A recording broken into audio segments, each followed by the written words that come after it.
Welcome, and thank you for joining us virtually tonight.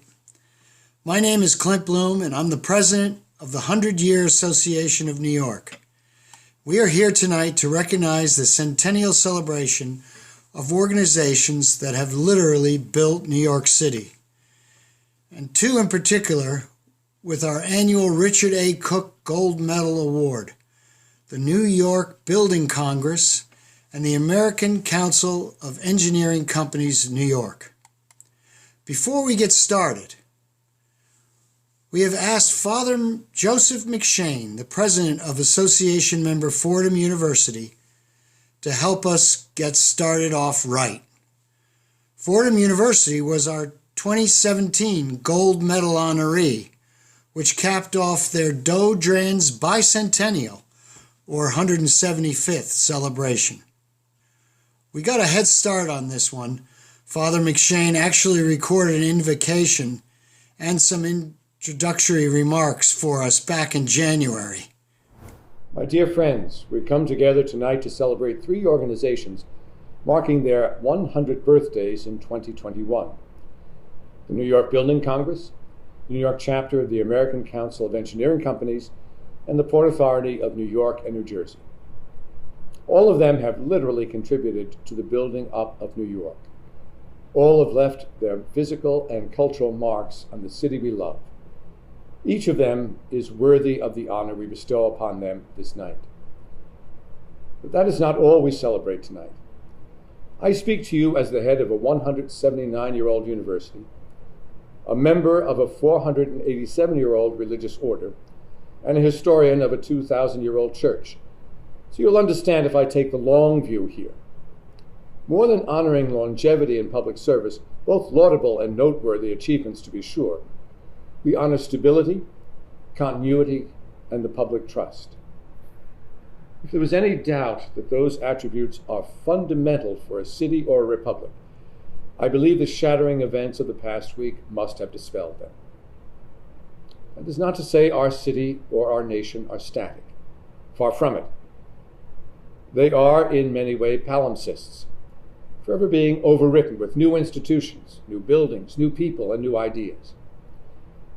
But if that constant influx, that growth, makes us a great city and a great nation, it is because it occurs within the established guardrails of good government, strong political, cultural, and business norms, and long-standing institutions and organizations. So this, my friends, is what makes our fellowship so strong and so necessary. Our institutional memory, our reverence for and knowledge of history, and our institutional organizational roots that in some cases go back to the 18th century. All these make the difference between process, progress, and chaos. I believe that we occupy a kind of sacred civic space in the 100-Year Association, whether we meet in person or virtually. A space that invites reverence and a sense of duty to our nation, our city, and one another. Therefore, as we celebrate this evening, I invite you to reflect on our privileges and responsibilities as citizens of the greatest city on the earth, and give thanks for all the many blessings it brings to us. And this day, this week, at this time, let us also pray that all of us assume our responsibilities, take up our responsibilities as citizens of the greatest nation the world has ever known. Let us pray for our nation in this moment of peril. Let us pray that its fundamental principles will shine once again, and then our new leader will unite us and lead us into a future filled with promise. May God bless all of you. May God bless your organizations. May God bless the city of New York, the capital of the world. And most especially, may God bless the United States of America. Thank you for those words, Father McShane. An organization like ours is proof that our country and our city is strong enough to survive anything from a pandemic to political strife. We will continue to grow and thrive, and I'm confident we will be together in person for our next event like this. But until then, we've put together an entertaining and hopefully uplifting night for you. We have some inspirational thoughts from some past honorees and long-term members.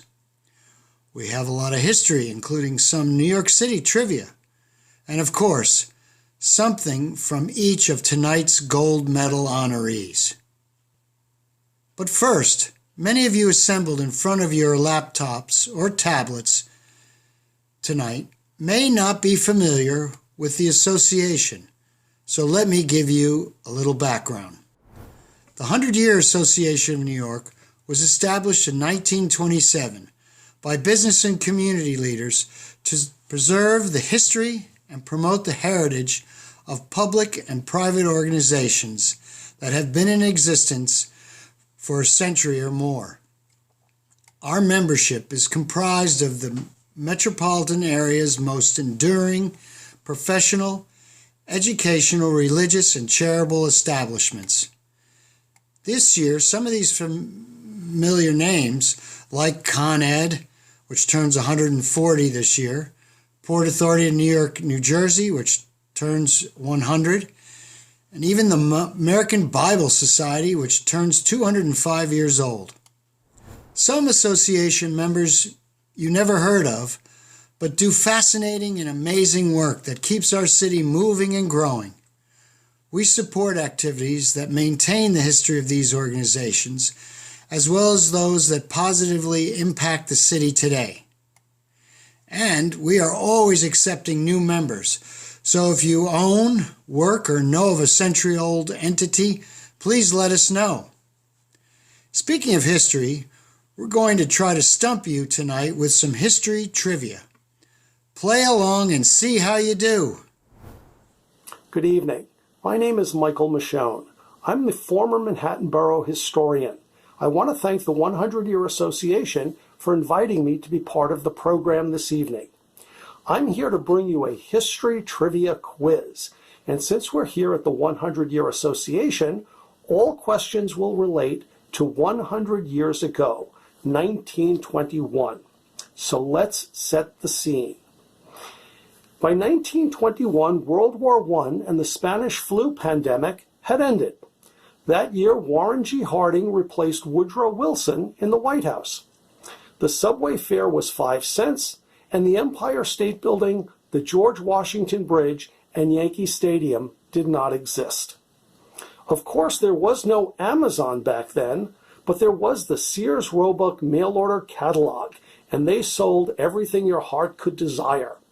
For example, you could buy 12 bars of Ivory soap for $1, or a kit containing all the pre-cut lumber you'd need to build a 6-room house for less than $2,000. I'll ask 10 questions in total. Feel free to keep score among yourselves. There are no prizes, just personal bragging rights. So let's get started with 2 questions. I'll be back with a bunch more later in the program.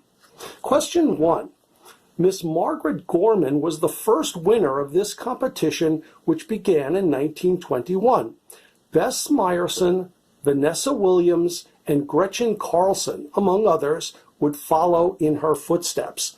What competition was it? Miss Margaret Gorman was the first winner of this competition. Bess Meyerson, Vanessa Williams, Gretchen Carlson would follow in her footsteps. What competition was it? It was, of course, the Miss America contest. Question number 2. In 1921, this local AM radio station was founded as WJZ. But years later, those call letters were changed. The station became incredibly popular in the 1960s and 70s as the quintessential top 40 pop music radio station. Its DJs included Dan Ingram, Harry Harrison, and Bruce Morrow, a.k.a. Cousin Brucey. So, what are the call letters of this radio station today that currently features a mostly talk format? This station was founded as an AM radio station, WJZ, back in 1921. It was incredibly popular in the 1960s and 70s. What is it called today? Of course, 77, WABC. WABC. So those are just two questions to get us started. I'll be back later in the program with a whole bunch more. Thank you, Michael. We're looking forward to it. The association is probably best known for its public service awards and college scholarship program. I've asked one of our past scholarship winners, current board member, and attorney at the Barrett Law Group, Amy Barrett, to tell us more about these special programs. Good evening and welcome to our first ever Gold Medal Award and Milestone event. I congratulate all award recipients and honorees on their accomplishments. Thanks to the generosity of its distinguished members, the 100-Year Association continues to offer a host of award programs, one of which is particularly near and dear to my heart, the E. Virgil Conway College Scholarship, which was founded in 1971 to assist academically qualified sons and daughters of career civil servants in obtaining a college education. Selection is based on scholastic achievement, leadership, and demonstrated commitment to community service. To date, more than $1.6 million has been granted in awards due wholly to the generosity of association members. I presently serve as chair of the Alumni Committee of the 100-Year Association and have served on the interview panel for both the college scholarships and the Isaac Lieberman Public Service Awards, another of the association's programs which recognizes outstanding public service by New York City leaders and the outstanding achievements of New York City career municipal employees. Each year, I'm even more impressed by the caliber of candidates that we meet. Through my work in these roles, I frequently think back to the time when I received my college scholarship award from the association many years ago, and I've been asked to speak about that today. I'm born and raised in New York City and hail from a long line of New York City civil servants, with a multitude of family members having retired from or currently working at the New York City Department of Sanitation, NYPD, FDNY, and New York City electricians, to name a few. Due to my family background and long relationship with our fair city, receiving such an award was of tremendous importance to me and afforded me a true sense of achievement that I know my family shared with me. In fact, I was fortunate enough to have my parents, siblings, uncle, and grandparents with me as I met Mayor Ed Koch to receive my award at City Hall. I still have the photographs of my family at City Hall, along with the photograph of Mayor Koch and Richard A. Cook presenting me with my award, which you may have seen on the association's website. As the eldest child and grandchild in our family, it was a big day to say the least, and my family was beaming with pride. Now, many years later, I can safely admit that I was pretty nervous throughout the interview process. I did my best to summon all my courage to face the panel of association members and city officials as my dad gave me his usual pep talk, like only my dad could, on the way to the interview. It was a challenging interview process, but everyone was so kind and gracious that I felt at ease. Honestly, it was quite a monumental event for a teenager. Having faced the interview, met the mayor, been invited to City Hall for the ceremony, and let's not forget the celebratory dinner at the Pierre Hotel, to which, of course, my dad escorted me, who else deserved such an honor, it felt like the world was mine for the taking. It was a special evening that my dad and I shared together, and I still think of it with fond memories. It made a lasting impression in that it affirmed the strong work ethic that my parents had instilled. Hard work pays off. Not just my own, but the support that I'd had and continue today to have from my family, especially my parents, who sacrificed as good parents do for the sake of their children. A few years ago, the association launched its Century Society alumni membership. Working closely with the association president, Clint Bloom, our goal is to stay in touch with past scholars and learn the courses their lives have taken since receiving their awards, including their accomplishments, goals, and how their award or scholarship has made a difference in their career and life. I look forward to connecting with our most recent recipients. Let's now hear from some of our esteemed college scholarship winners as to the impact that receiving the E. Virgil Conway College Scholarship has had on their lives. Please enjoy the evening.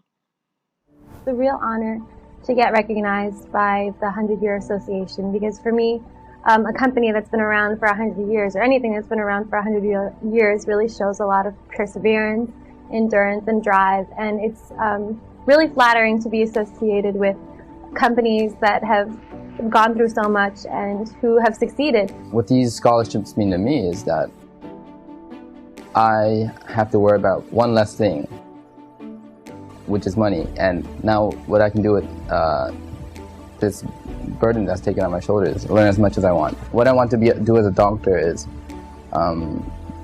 do as much good as possible for humanity. I feel very honored to receive an award from the 100-Year Association. Being able to stand here with all the other great finalists is very encouraging, and this is helping me motivate myself to continue to work hard and to work towards my goal, which is working on research for Alzheimer's disease. I'm Jennifer Yoboa. I first started sort of my connection with the 100-Year Association and within its networks back in 2012 when I was awarded a college scholarship through a program in which they awarded college scholarships to children of New York City employees. And through that connection and network, I got an internship at the General Society of Mechanics and Tradesmen.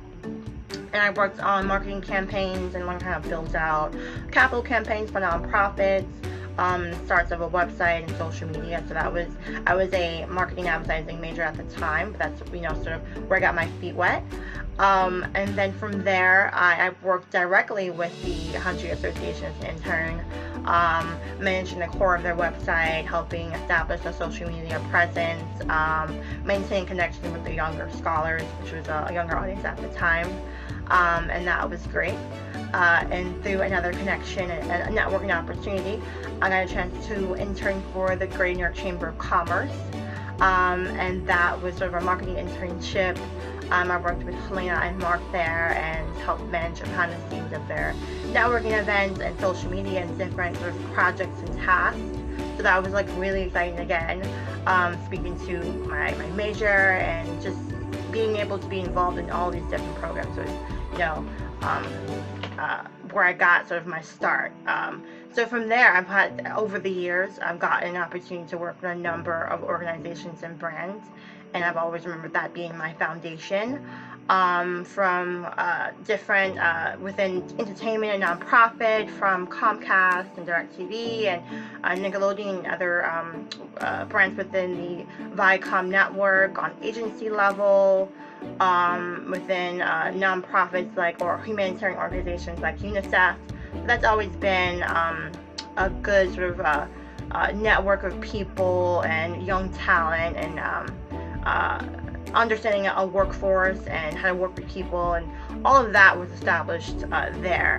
I currently work at Mount Sinai as a web content manager and QA specialist within their digital marketing and social media department, and they happen to be a 100-Year Association member, so again, full circle. I'm always trying to find ways in which I can contribute back to my network and within my community. And again, that core of how to sort of approaching business and maintaining a strong network of people and talent has always started there. They've always highlighted sort of historical preservation and information and passing that down to the next group of talented people and business people. So yeah, it's always been sort of a pleasure working with them and maintaining that relationship. And I will be grateful for getting my start there. So yeah, thank you. Hello, I am Sophia K. Franklin, and I was the recipient of the 2013 100-Year Association Isaac Lieberman Public Service Award. I was so surprised when my agency nominated me for the award, and I was also so grateful that there's an agency out there like the 100-Year Association that honors public service workers for their dedication and hard work to the city of New York. Now, as I enter my 32nd year of service to the city of New York, I'm humble and I'm grateful that I'm still here through it all. So thank you, 100-Year Association, for acknowledging career civil servants. And thank you to my employer for allowing me to continue to serve the city of New York. It's said that if you love what you do, you'll never work a day in your life. And I can say I love what I do, taking care of the families and the children of the city of New York. To all the honorees and honorees college students that went in scholarship, congratulations, and go out, do good, do well, and do yourself proud. Thank you, and have a wonderful day.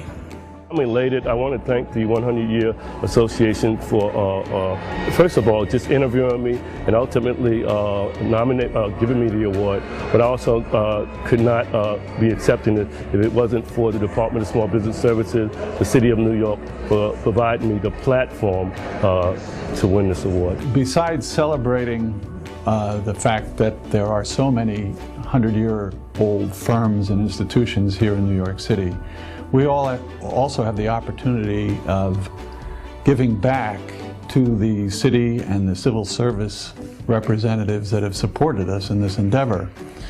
Every year we fund scholarships and awards for civil servants and students and their family that are going to university. And just being a member of that ceremony every year around Christmas time is a fantastic experience, not only for the participants, but for those who actually sponsor the scholarships. I'm Lisette Camilo, Commissioner of the New York City Department of Citywide Administrative Services. I want to thank the 100-Year Association for allowing me to speak to you today. I also want to thank Clint Bloom for the invitation and for his many years of service as president. He is a true champion for honoring outstanding public servants and is a friend to all of us. I also want to acknowledge all of the board members and other supporters who have sustained the 100-Year Association in achieving its important mission. While we aren't able to be with each other in person this year, I am excited that we are together virtually and that the association and its work continues to move forward. When I heard about today's event, I eagerly jumped at the opportunity to participate. And that's because I have so much respect for the association and its mission. I deeply value the strong partnership the City of New York has with the 100-Year Association, and I know I speak for Mayor de Blasio and countless others in saying so. Our partnership with you on the Isaac Lieberman Public Service Awards and the E. Virgil Conway College Scholar Awards are two initiatives I'm proudest of in my role as Commissioner. I have spent most of my career in public service, and I know firsthand the importance city employees play in making New York an even better place to live. Public service is a noble calling, and the people you honor with these awards are so deserving of the recognition that they receive.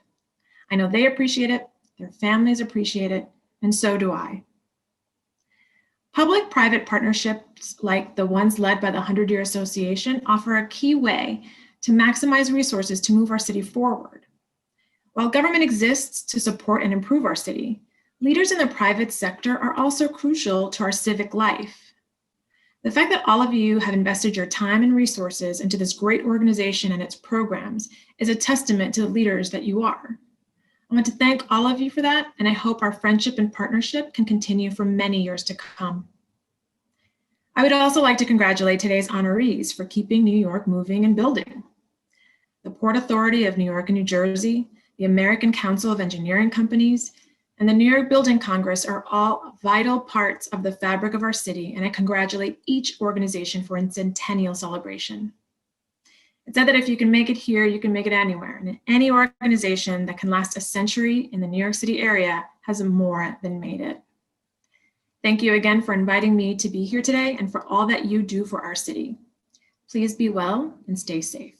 Thank you. Hello, this is Michael Michonne, former Manhattan Borough historian, back again, bringing you history trivia questions related to 100 years ago, 1921. So let's resume the questioning with question number 3. In 1921, the groundbreaking hit musical Shuffle Along opened on Broadway. It was the first successful musical to feature an all-black writing team and an all-black cast. It helped launch the careers of Josephine Baker and Paul Robeson, among others. The most popular song from the show was given a new life in 1948 when Harry Truman chose it to be his campaign song. What was this hit song? In 1921, Shuffle Along opened on Broadway, had a hit song that was given a new life in 1948 by Harry Truman. The song was, naturally, I'm Just Wild About Harry. Question number 4. On July 6, 1921, a baby girl named Anne Frances Robbins was born in a Manhattan hospital. She grew up and changed her name, pursuing a career in acting. She and her actor husband would become world famous, but in a field entirely unrelated to stage or screen. Who is Anne Frances Robbins better known as? Anne Frances Robbins, born in 1921 in Manhattan, pursued a career in acting, changed her name, married a husband who was also an actor. They became world famous as Nancy and Ronald Reagan. Question 5. Jackie Coogan is probably most familiar to you as the actor who portrayed bumbling Uncle Fester in the 1960s TV show The Addams Family. But his career began decades earlier as a child star in the silent film era. He portrayed the title character opposite Charlie Chaplin in a 1921 black and white movie that is considered a cinematic masterpiece. What is the name of this classic silent film? 1921 film starring Charlie Chaplin and Jackie Coogan, considered a cinematic masterpiece. What is the title of that film? And that would be The Kid. The Kid. Quite a tearjerker in addition to being a comedy classic. Alrighty, question number 6. This out-of-this-world celebrity was born in 1921. He received two ticker tape parades down the Canyon of Heroes in Lower Manhattan. One in 1962 and another one 36 years later in 1998. Who was he? Who was this celebrity who received 2 ticker tape parades, one in 1962, another one 36 years later in 1998? That was astronaut John Glenn, very famous spaceman. So, we've got 4 more questions to go, and I will be bringing you those later on in the program. Hope you're doing good. Take care. Wow, Michael. Thank you. Amazing stuff. Thank you also to Commissioner Lizette Camillo for her kind words earlier. Our partnership with the city, and especially the Department of Citywide Administrative Services, is a special public-private partnership. Speaking of partnerships, we couldn't have had this event or our awards program or Keep the Lights On without our members and sponsors. Please go online and see our virtual event journal and see the many sponsors who made this event possible. I believe it was when we were celebrating our 100th anniversary in 1986. A firm we were working with at the time recommended that we get involved with the 100-Year Association.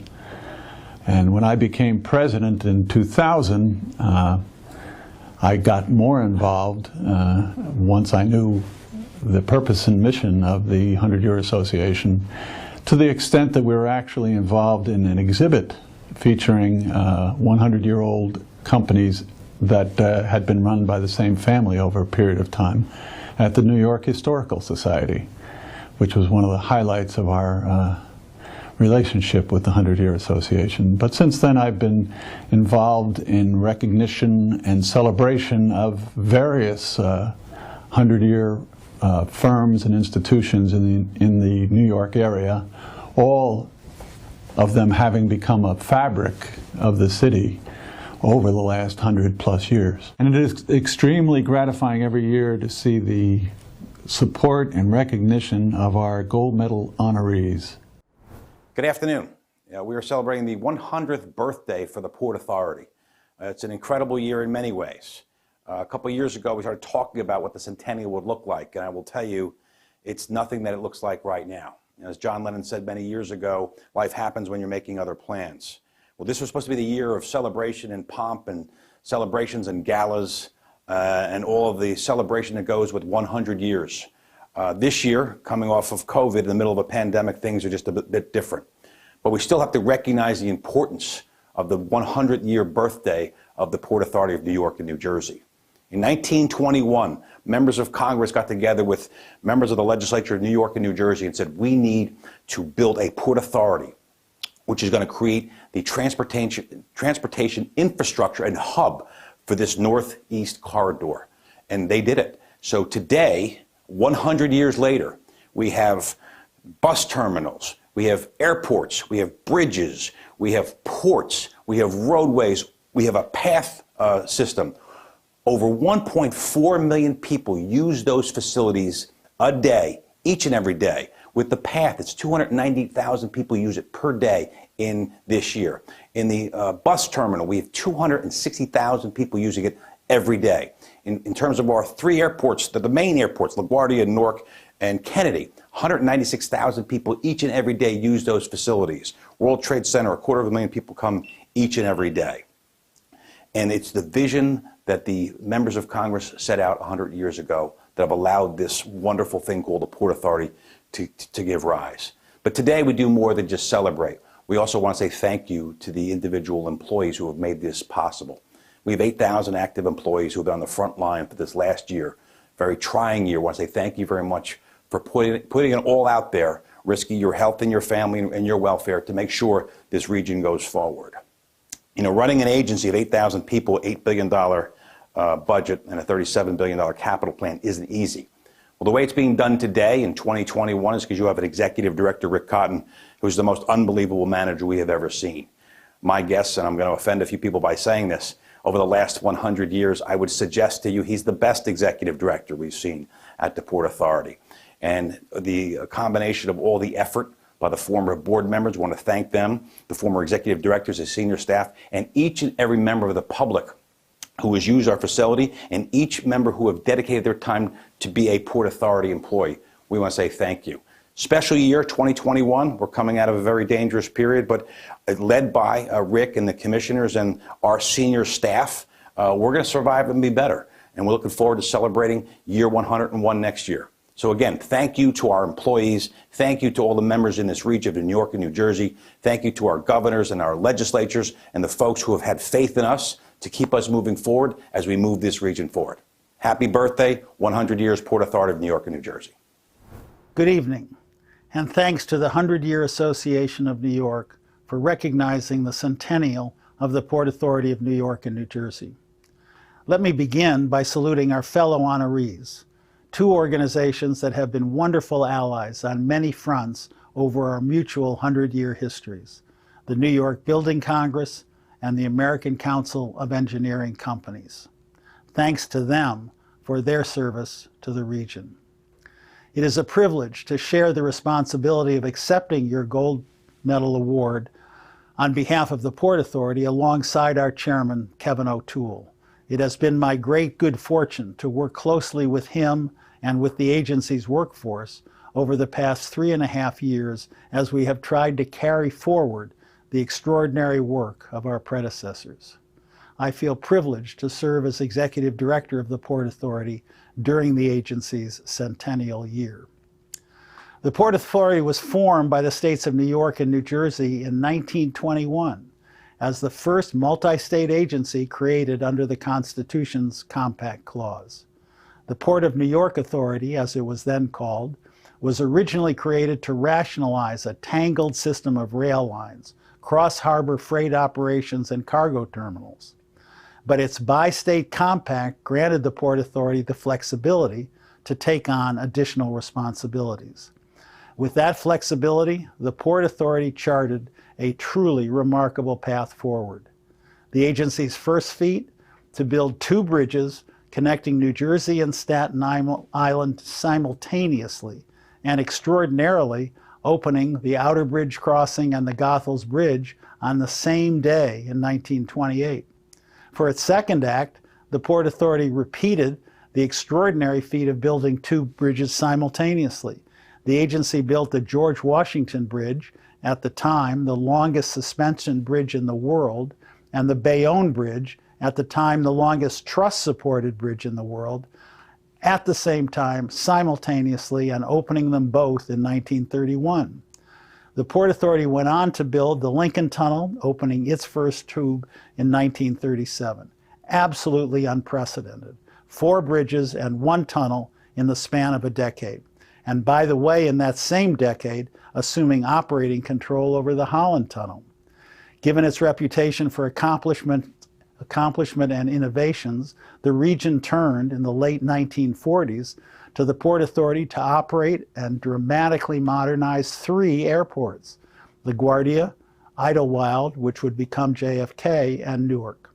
In rapid succession, the Port Authority then expanded the seaport, leading the charge toward containerization, built the Midtown Bus Terminal, to this day the largest such facility in the Western Hemisphere, acquired the railroad that would become PATH in 1962, built the World Trade Center in the 1960s, and then rebuilt the entire World Trade Center campus following the 9/11 attacks. Truly, truly incredible. This agency boasted both extraordinary engineering and operating feats, and it also proved its resilience, surviving 2 terrorist attacks on the World Trade Center and emerging from the devastation of Hurricane Sandy, all in the span of 30 years. And in 2020, our 99th year, our workforce demonstrated extraordinary selflessness and determination in swiftly responding to the COVID-19 crisis. It is therefore to the Port Authority employees over the past 100 years that this Gold Medal Award should be dedicated. I am confident that the agency's workforce will carry the agency through its next 100 years with the same distinction as its first 100 years. Thank you again for the award, and good evening. Hi, I'm back. This is Michael Michonne, former Manhattan Borough historian, bringing you history trivia questions related to 100 years ago, 1921. Let's resume the questioning with question number 7. So, what lower Manhattan skyscraper was the tallest building in the world in 1921? Now, I'll give you a hint. The building was named for a company that was famous for its 5 and 10 cent stores. So what was the tallest building in the world in 1921, named for a company that was famous for its 5 and 10 cent stores? And that would be the Woolworth Building, considered a masterpiece of neo-Gothic architecture, nicknamed the Cathedral of Commerce. Now, you guys have been doing a lot of work coming up with these answers by yourselves, so I'm going to make it a little bit easier for you in the home stretch. The last 3 questions will be multiple choice questions. So, question number 8. In 1921, the states of New York and New Jersey created what we call today the Port Authority. This body oversees much of the transportation infrastructure in the metropolitan region. One of the bridges that the Port Authority built is the busiest automobile bridge in the world. Which is it? Is it A, the Brooklyn Bridge, B, the Triborough or JFK Bridge, C, the Bayonne Bridge, or D, the George Washington Bridge? So which of these is the busiest automobile bridge in the world? The Brooklyn Bridge, A, B, the Triborough or JFK Bridge, C, the Bayonne Bridge, or D, the George Washington Bridge? I have a feeling you folks in New Jersey know the answers to that one pretty easily. It, of course, is the George Washington Bridge, built in 1931. All right, only 2 questions to go. We're up to question number 9. In 1921, the IRT subway line adopted an innovation that would become a universally identified element of the New York City subway system. What was this new feature? Was it A, the turnstile, B, the subway token, C, ceiling-mounted grab handles that gave rise to the term strap hanger, or D, elevator-style sliding doors on the subway cars? So in 1921, the IRT subway line adopted an innovation that would become universally recognized. What was that innovation? Was it A, the turnstile, B, the subway token, C, ceiling-mounted grab handles gave rise to the term strap hanger, or D, elevator-style sliding doors? The answer is A, the turnstile. And this is particularly one of my favorite questions because it just so happens that the first turnstiles were installed in my subway station, Lexington Avenue and 51st Street, the one I use all the time. It's closest to my apartment. All right, we've got one last question. This is question number 10. Speaking of subways, the city's first ever subway series took place in October of 1921. A subway series is what you call a World Series in which two New York teams compete. In 1921, one of those teams was the New York Yankees, featuring a young Babe Ruth. What was the other team? Was it A, the New York Mets, B, the Brooklyn Dodgers, C, the New York Giants, or D, the New York Rangers? So, what was the team that competed against the New York Yankees in the 1921 Subway Series? A, the Mets, B, the Dodgers, C, the Giants, and D, the Rangers. And by the way, give yourself an extra point if you can not only get the correct team, but if you can say which team actually won the series. And the team that the Yankees competed against was the New York Giants, and the Giants won the series 5-3. So Babe Ruth had some growing pains to get through. Anyway, this has been a lot of fun. I hope you've enjoyed it as much as I have. Have a wonderful evening, and once again, thanks to the 100-Year Association for inviting me to do this. Take care. Michael, it's been fun for us too. Fascinating stuff. I've learned a lot. Let's do this again. Now on to the reason we're here tonight. We've heard a lot from others about how notable it is for an organization to achieve a 100-year milestone. It's even more notable when that organization, or as is the case tonight, two organizations, are literally part of building this amazing city. Our two gold medal honorees have done exactly that. To tell you a little more about them, I'd like to call on Mitch Simpler, Managing Partner Emeritus of Jaros, Baum and Bowles. Mitch is an association board member and a great supporter of ours, and you all know him at the New York Building Congress and the ACEC. Thanks, Clint, and thank you all for joining us tonight. It is my pleasure to introduce our first honoree tonight, the American Council of Engineering Companies of New York, otherwise known as ACEC New York. This induction is a very special one for me because the firm that I have been working for the past 44 years is a founding member of ACEC New York. And also I served as both chairman of ACEC New York as well as ACEC National. ACEC New York is a proactive coalition representing nearly 300 member firms who engage in every discipline of engineering related to the built environment. This includes civil, structural, mechanical, electrical, environmental, and geotechnical engineering. ACEC New York is a diverse group of consulting engineering firms from all across the state, and it ranges from sole proprietors to multinational corporations that collectively employ over 30,000 New Yorkers and nearly 20 times that amount nationally. Since its founding in 1921, ACEC New York has served as a source of ideas, a sounding board, and a professional resource for both state and city leaders, and has also served as a fervent promoter of the engineering profession. Its work involves advocacy, education, providing network opportunities, and enhancing the overall image of the engineering industry. The Council weighs in on many important issues of our day, which range from infrastructure investment, efficient energy policy, and alternative delivery systems, all in the interest of improving procurement practices. Join me and ACEC New York in celebrating 100 years of continuous support of this essential industry that we know as consulting engineering. So please raise a glass for me, for ACEC New York.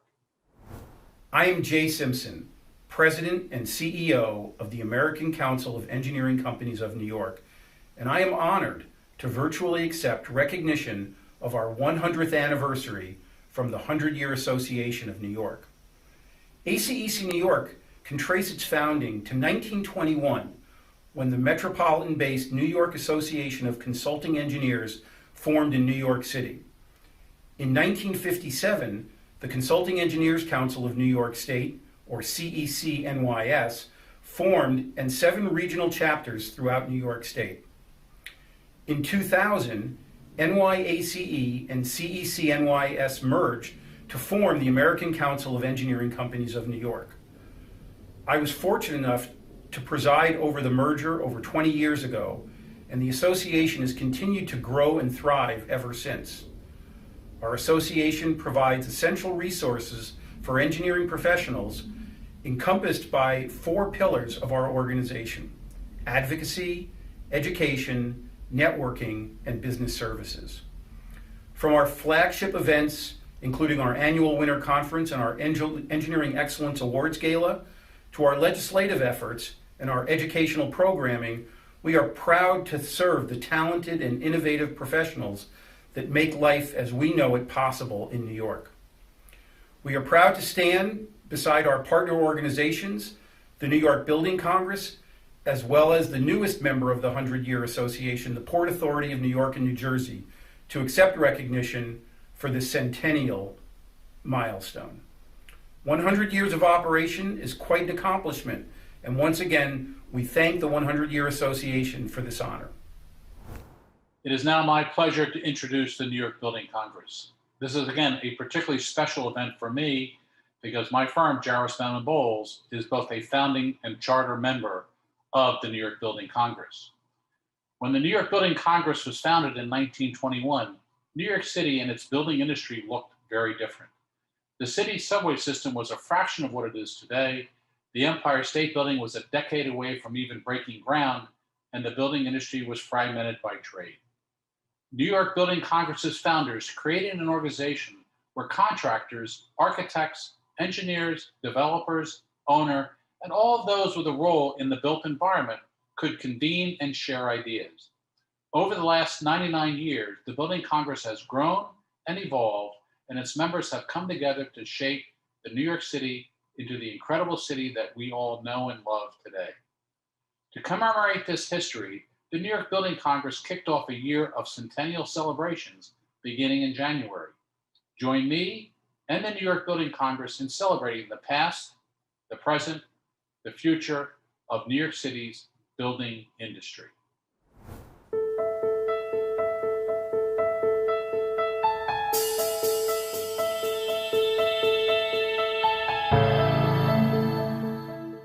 The New York Building Congress is proud to be honored by the 100-Year Association. Being among such a celebrated group of honorees is a tremendous milestone for our organization, and we truly thank you from the bottom of our hearts. We at the Building Congress are dedicated to promoting the growth and success of the building industry in New York and the region. And as New Yorkers, we take that task seriously. We work hard on behalf of our over 550 members and the industry as a whole to promote sound public policy, productive capital spending, public-private partnerships, and the progression of the most significant projects in the tri-state area. All you need to do is look out your window to see how important the building industry is to all of New York. Over the past 100 years, our organization has partnered with members who are involved in so many of New York's most important building and infrastructure projects. Things like One World Trade Center, the Queensbridge Housing Project, the High Line, the Brooklyn Navy Yard, and so much more. Joining the illustrious ranks of the 100-Year Association is a great honor for us and our organization. Any organization will tell you that making it to their centennial is no easy feat. It takes dedication, true commitment, amazing partnerships, and an honest devotion to their industry. But we are not just happy with celebrating our centennial. We are already working towards making the next 100 years of the building industry even greater more prominent and more exciting than the last 100 years. After all, you only turn 100 once. On behalf of the New York Building Congress, thank you. And again, we are honored to join your ranks, and congratulations to our fellow honorees. We cannot wait to build the next 100 years of New York. Thank you very much. And thank you especially to our 2 gold medal honorees, the New York Building Congress and the American Council of Engineering Companies, New York. An evening like this wouldn't have been possible without the work of so many. So I'd like to thank our Board of Governors, Secretary of the Board and show producer, Luke Vanderlinden, our friends at VCAS, the Greater New York Chamber of Commerce, sponsors New York Community Bank, Steer Family, JB&B, Gallon, Rosenwalk, The Chief, STV, Sportsmen for Charity, and so many others. God bless you, and God bless America. Thanks.